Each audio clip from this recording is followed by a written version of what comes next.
What is going on, everybody? Welcome back to the channel. After Sound here, bringing you Splinterlands content every single day. We also stream right here on this channel every Tuesday, Thursday, and Sunday morning, so come by and say hello. All right, guys, I was thinking about something earlier today. Didn't get a chance to talk to it much on stream, so I figured I'd make a video here.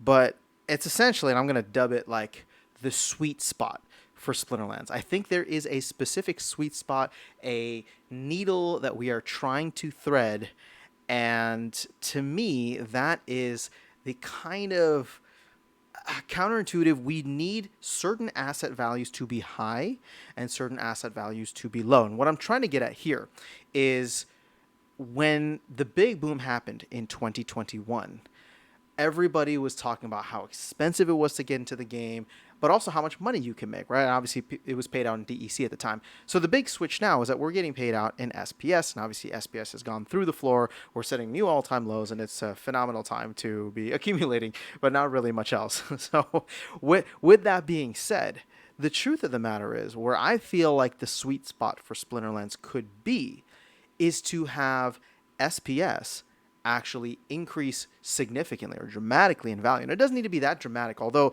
SP is going from 2 cents to 10 cents is a 5x, right? That's 500% gain or 400% gain, while simultaneously keeping card prices lower. Now, obviously, that's a little counterintuitive because people say, well, what attracts everybody in is the rising asset prices, right? They want to know if they're buying cards, those cards are going to hold their value. Well, this is the all-time low that we've seen for a lot of cards, and I'm going to focus specifically on Chaos Legion, the Chaos Legion core set. I mean, we're seeing the legendaries down, at the dollar range. When we look at summoners, legendary summoners are going for, some of them, less than $10. Other rare summoners are going for almost $1, definitely below $1, or you know what I'm saying.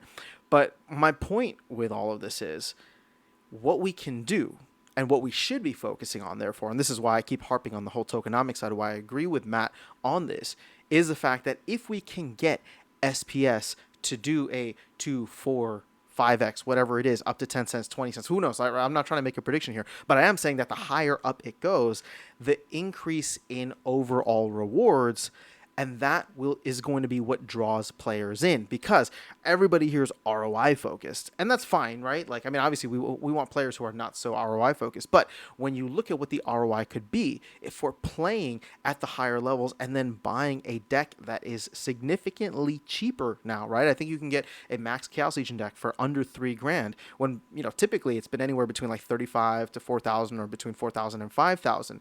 So you can get significantly cheaper assets, and that is what could draw players in. Now, keep in mind, there were probably a lot of players who came into the game in 2021, saw the asset prices, the card prices just going through the absolute roof due to scarcity of cards, and decided, maybe I'll stick around, maybe I won't, maybe I'll buy a couple cards, maybe I won't.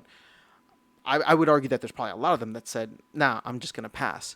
Well, what you could do this time around, because of the fact that we have so many Chaos Legion cards available at such low prices, there's still an additional 3 million unopened packs that are in circulation or being given out as rewards, is if we push the price, to push the value of SPS higher, therefore making the rewards in this game a bigger incentive overall.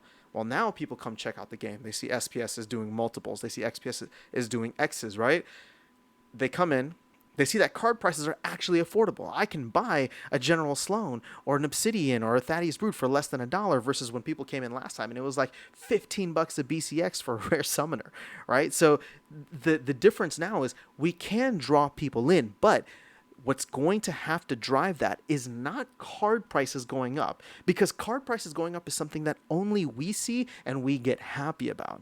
What we need is for SPS value to go up. So, I've been having fun on the channel where we've been burning cards, and it's been a good time. It's just for our own utility. But part of me wants to transition to burning SPS for our own entertainment and utility. And I'm not, this is not me trying to make a pitch right now. I'm going to try and think it through a little bit more and maybe do something with tournaments, maybe do something, we could do giveaways if people are interested.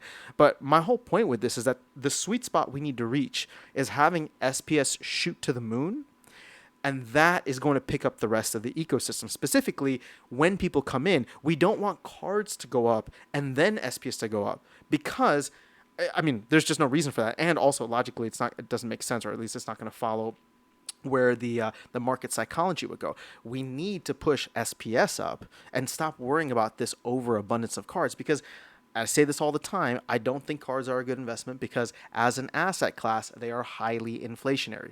We want it to be so that people can come in and get any assortment of cards from any different set, because there will be more sets in the future, and be able to play the game. But what needs to be scarce is SPS. So I'm excited with the SPS staking rewards, not staking rewards, but the SPS staking requirements that will hopefully be coming live sometime after land. With land, also, we do get DEC being locked up on land, and therefore a lot of DEC, hopefully, which will eat into the amount of SPS if we need to start burning SPS.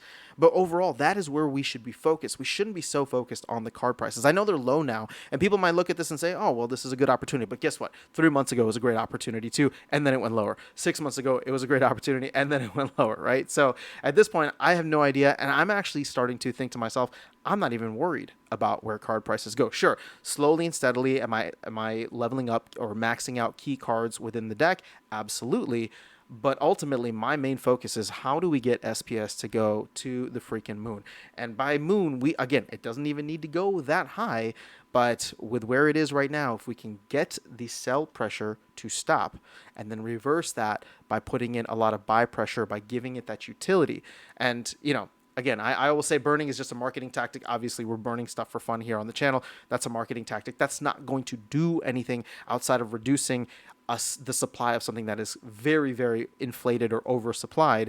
But if we can focus, and if you guys want to give me good ideas for how we can have fun burning SPS on the channel to entertain ourselves, to add value to the ecosystem, to add value to just the entertainment of this channel overall, I am all ears for it. So from this day forward, we're probably not going to do any more card burning unless people really want to continue. I would say that my focus is going to be finding creative ways to burn SPS with the Aftersound YT account, and just in general, having fun with the YouTube channel. So let me know your thoughts. I know there's a lot of people who feel very strongly against this, but I say we give the flywheel just a little push in the right direction right here on this channel. But that is all I have. Have an amazing rest of your day. I'll catch you all in the next video and see you around the game. Take care.